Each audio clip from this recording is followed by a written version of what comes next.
物理治疗室不谈治疗室，大家好，我是布里先生，很高兴我们又见面了。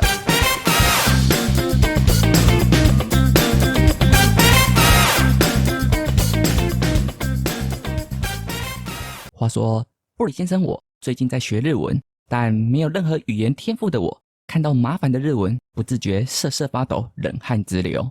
还好，老子已经向我们开示了：万物本源，殊途同归，管它英文、日文还是火星文，掌握要诀，万法归一。先懂发音，再背单字，便可初步沟通。有了信心，如获至宝。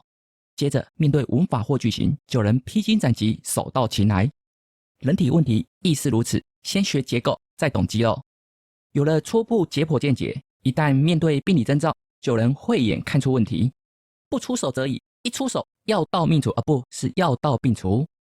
然而发音简单，就那几个音，但单字这么多，怎么背？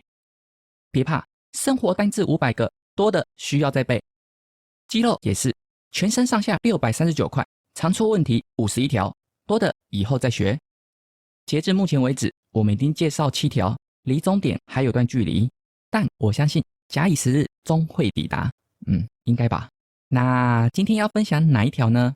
上吧，就决定是你了。等等，按照惯例，先说说我对它的感觉。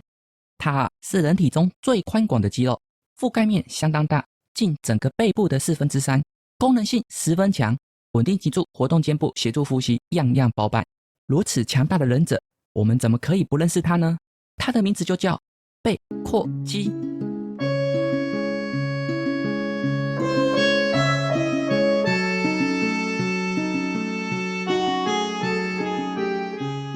背阔肌是位于身体背部一条十分宽薄的肌肉。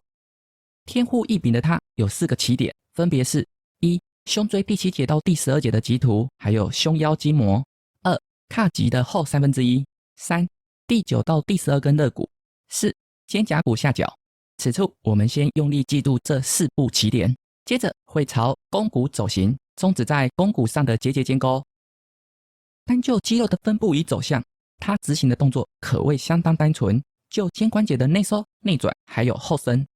然而，作为一位忍者，在世人普遍的期待下，他必须做得更多。当背阔肌指端固定时，它可以稳定脊柱，协助躯干运动，像是双手顶撑挪动身体；也可以稳定肩胛骨，协助肩带内收，像是拔河时的用力拉绳；还可以稳定骨盆，协助骨盆运动，像是挪动屁股、侧抬骨盆；更可以压缩胸腔，协助呼吸运动，像是用力吐气、大力咳嗽。额外一提，有时我们久咳，咳到无力，就是与背阔肌疲劳有关。你瞧，他是不是超强的工具人？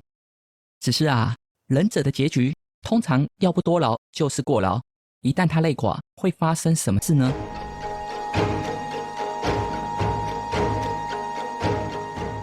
背阔肌功能障碍时，在执行向心收缩或离心拉张时，过程中容易无力或伴随疼痛，且疼痛大多分布在中背、侧腹或手臂内侧，伤害常发生在环抱重物时。再者，肩胛骨的稳定性会变差，伤害常出现在投掷、挥击或甩扔的过程中。另外，呼吸功能会变差，尤其在吐气过程，容易导致咳嗽量不足，或在咳嗽过程中拉伤侧腹或中背。最后会影响脊椎与骨盆的活动或稳定性，伤害常发生在挪动臀部或者双臂顶撑身体的过程中。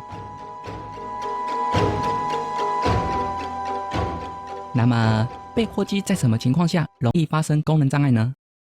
背阔肌作为动作与姿势的辅助肌，最怕的就是过劳。受伤机转类似我们先前介绍过的脊下肌，这里我想额外提出一组动作与一组姿势。负重方式可简易分成前抱式与后背式。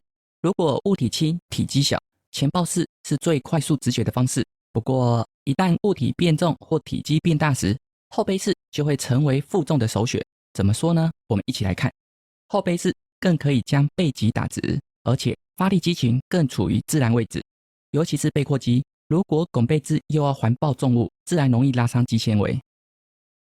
俗话说：“医心惊医少，头最惊俩劳。”久咳不止，伤气管也损肌肉。咳到肌肉拉伤者不在少数，甚至有人咳到椎间盘突出，你能想象吗？既然要咳或者无法止咳，就要选择对身体负担最小的咳姿。这里来比较2种常见的咳姿：无支撑的拱背咳与手撑胸的直背咳。我相信聪明的你举一人反3，不是举一反3，应该看得出来哪一种是更好的咳姿。直背符合自然姿势，而且手掌撑胸可以给予支撑。想象一下，如果我们弯拱背的同时又要用力咳嗽，这不就存心跟背阔肌过不去，是吧？不知您看完这段影片后有什么感想呢？有任何疑惑，欢迎您在下方留言。不理治疗室，不谈治疗室，我是玻璃先生，我们下次见，拜拜。